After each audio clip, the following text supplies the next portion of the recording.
Imagine your child is dying. You're a farmer in ancient Mesopotamia around 8000 BC. You have grain, lots of it, but your child needs medicine. The healer wants leather. You don't have leather. The leather worker might trade with you, but he doesn't need grain. He needs pottery. The potter needs copper. The coppersmith needs grain, but he's 3 villages away and doesn't know you exist.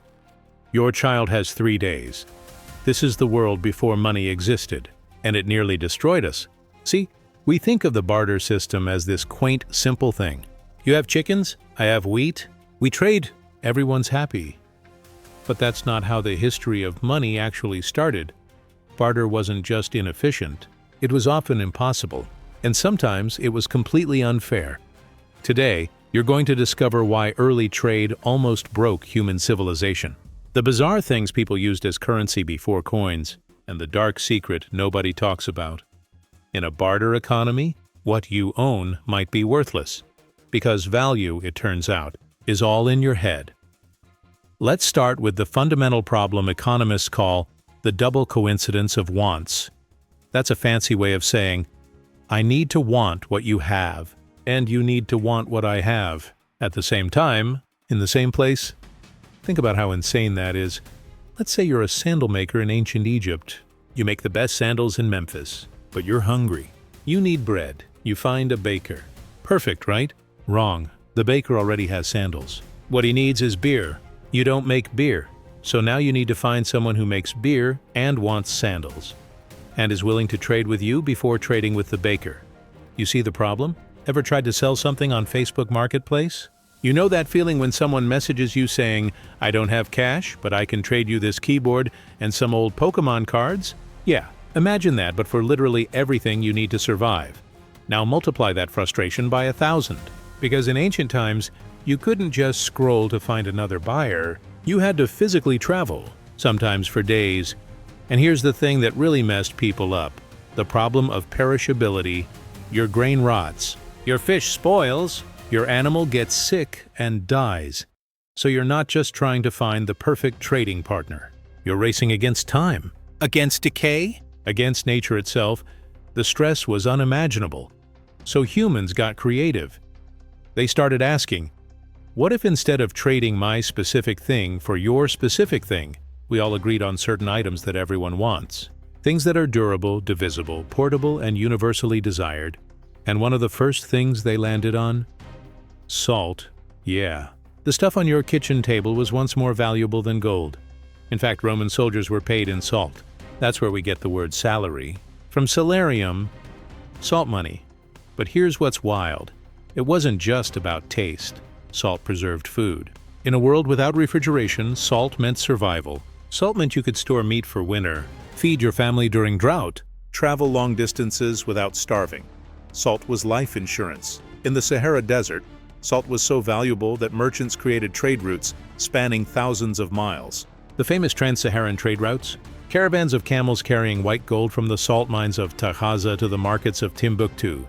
Some merchants became fabulously wealthy. Mansa Musa, the king of Mali in the 14th century, controlled both gold and salt mines. His wealth was incomprehensible. When he went on pilgrimage to Mecca, he brought so much gold that he crashed the economy of Egypt for a decade. But here's the catch. Salt only worked as money in places where it was scarce. Near the ocean, salt was everywhere. Worthless? In the desert? Priceless. And this is where we hit that uncomfortable truth. Barter was never fair. The merchant traveling from the coast to the desert could trade a small sack of salt for an entire camel. Why? Because to the desert trader, that salt was survival. To the coastal merchant, it was basically sand. Who got the better deal? Depends on who you ask. The coastal merchant felt like a genius. The desert trader felt grateful to be alive. But objectively, one guy traded something that cost him an afternoon to collect for something that took years to raise. That's not trade. That's exploitation. Legal, accepted, normalized exploitation. Now let me tell you about the most successful form of money before coins. Cowrie shells. These small, glossy shells from the Indian Ocean were used as currency across Asia, Africa, and even parts of Europe for over 4,000 years. That's longer than modern paper money has existed by a factor of 10. Why did cowrie shells work so well? First, they were beautiful. Humans are shallow. We like pretty things. These shells had a natural appeal. Second, they were durable. Unlike grain or livestock, they didn't rot. You could store them for generations. Third, they were hard to counterfeit. Try making a fake shell in 2000 BC. Good luck. Fourth, and this is crucial, they were standardized. One cowrie shell in China was roughly the same size and quality as one cowrie shell in East Africa. This created something revolutionary: price consistency. Suddenly, you could say, "This cow costs 5,000 cowries," and everyone knew what you meant. In parts of Africa, cowrie shells were used as money well into the 20th century. We're talking 1900s. There are photographs of people buying goods with shells while Henry Ford was building cars. But even cowrie shells had a fatal flaw, and it's the same flaw that haunts cryptocurrency today. Think about it. What happens when someone figures out how to get a ton of cowries cheaply? In the 19th century, European traders started importing massive quantities of cowrie shells from the Maldives to Africa. We're talking shiploads, millions of shells. They flooded the market. The result? Hyperinflation. Something that had been valuable for millennia became worthless in a generation. Entire economies collapsed. Families who had saved shells for decades watched their wealth evaporate. The women who had cowrie necklaces worth a herd of cattle suddenly owned pretty jewelry worth maybe a loaf of bread. Sound familiar? It's the same thing that happened when Spain brought back tons of silver from the Americas and crashed Europe's economy in the 16th century. It's the same principle behind why printing too much money causes inflation. Today, scarcity creates value. Abundance destroys it. But here's the thing. At least with cowrie shells, the scarcity was natural. You had to dive for them, risk your life, travel across oceans. That's nothing compared to what came next. Let me tell you the strangest money story you've ever heard. On the island of Yap in Micronesia, people used stone discs as currency, but not small stones. We're talking massive limestone wheels. Some weighed more than a car. Some were 12 feet across. They called them rye stones. Here's how it worked. Yapese sailors would travel over 250 miles by canoe to Palau. There, they'd quarry limestone and carve these massive discs. Then they'd transport them back across open ocean. The journey was incredibly dangerous. People died. The bigger and better the stone, the more it was worth, because everyone knew the effort and risk involved. Now here's where it gets weird. The stones were too heavy to move. So when you spent a rye stone, the stone didn't go anywhere. It just sat there, in the same spot, sometimes in someone's yard, sometimes in a public place. But everyone agreed it now belonged to someone else. You see where I'm going with this? It's a distributed ledger. It's literally blockchain, but made of stone in 500 AD. Everyone on the island kept track of who owned which stone. The physical stone never moved, but the ownership changed hands based on collective agreement. And here's the most mind-blowing part.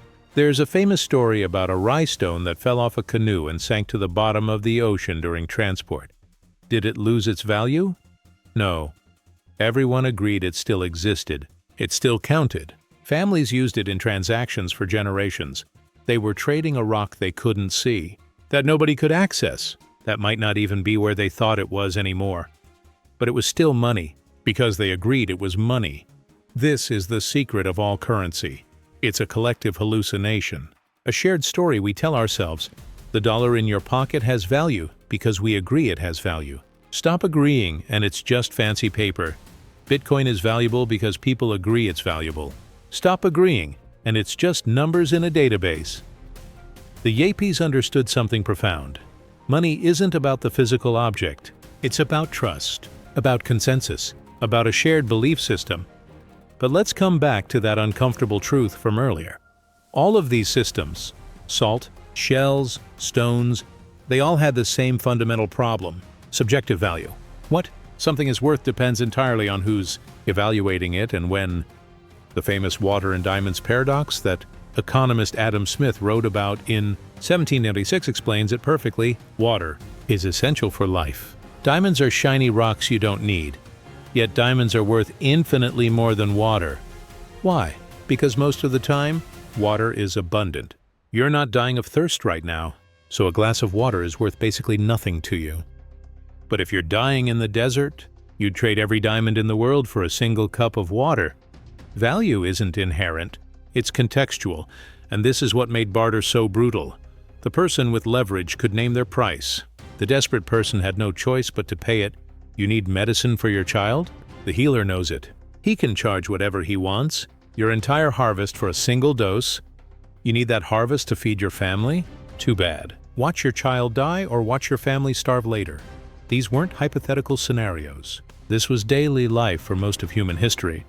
The strong exploited the weak. The lucky exploited the desperate. The informed exploited the ignorant. And there was no way to standardize it, no way to make it fair. Because fair didn't exist when everything was relative. This is why the invention of standardized currency, actual coins with fixed values backed by governments. King Alyats of Lydia, around 600 BC, started minting coins of standardized weight and purity. For the first time ever, you could look at a coin and know exactly what it was worth. Not approximately. Not, it depends. Exactly. The coin was worth the same in the market as it was in the temple. The same for a rich man as a poor man. The same today as tomorrow. This changed everything. Suddenly you could save wealth without it rotting. You could transport it without oxen. You could divide it precisely. You could plan for the future. The cognitive load of every transaction dropped to nearly zero. You didn't need to evaluate whether this particular shell was as good as that particular shell. You didn't need to negotiate every exchange. You didn't need to find someone who wanted exactly what you had. You just needed coins. We take this so utterly for granted that we don't even think about it. You buy coffee with a credit card. The transaction takes 2 seconds. You don't think about the millennia of innovation that made that possible.